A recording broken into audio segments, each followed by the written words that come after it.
Hello everyone, my name is Muhammad Abidzar Syarifudin, and here I will storytelling about NATO meets agree on next step in Ukraine membership push.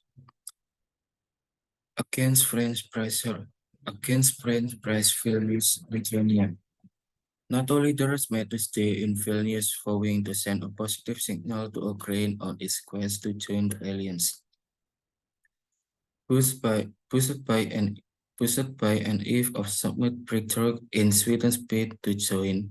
NATO leaders sought to show a unit from despite rift of over how clear a promise to give. Alliance Secretary General Jens Stoltenberg was upbeat. We will send a clear message, a positive message on the path forward. The text in the communique will be made public within hours, he declared. Member of, member of the 31-strong Atlantic Alliance were expected to push their offers of weaponry to help Ukraine defeat the Russian invasion and to reaffirm that Kyiv future is inside NATO. But Washington in particular is reluctant to set a timetable. German Patriot missile system and French fighter jets were guarding the skies as NATO leaders gathered in the Lithuanian capital. Online once occupied by Moscow and now guarding the alien eastern flank. Ukrainian President Volodymyr Zelensky will head to Vilnius for the two-day summit to make the case that Kyiv has earned the right to join when the Kremlin's invasion ends. Ukraine deserves to be in the alliance, not now, because now there's war, but we need a clear signal, Zelensky said in Kyiv. While Ukraine's neighbors have pushed for an explicit timetable, the US and Germany are reluctant to go beyond an earlier vote that it will become a member one day. US President Joe Biden, who will meet Zelensky on Wednesday, has said there is no agreement to offer Kyiv membership while the war with Russia rages, as this could drag NATO directly into the conflict. White House National Security Officer Jake Sullivan told reporters NATO will draw up a path of reform that Ukraine will need to undertake in order to eventually join, but without giving a timetable. The alliance has made a step toward Kyiv by simplifying its eventual accession bid and dropping a requirement that it complete a formal roadmap of reforms. As Ukraine wages a punishing counteroffensive dominance but letting Ukraine in remains power, the US, Britain, France, and Germany have been negotiating long-term commitment on weapon supplies. This fall falls short of Zelensky's desire to be under NATO's collective defense umbrella, but could reassure him that his nation can keep on fighting. Drawing up something similar to the US arrangement with progress, Israel, which sees Washington sending 3.8 billion US dollar of weapons each year for a decade, is one possibility.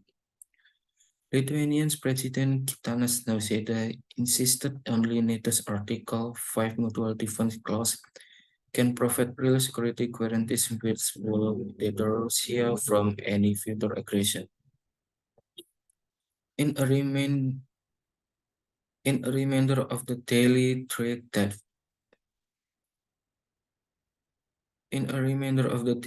facing Ukrainians, Russia targeted Kiev and the port city of Odessa in yet another overnight drone attack.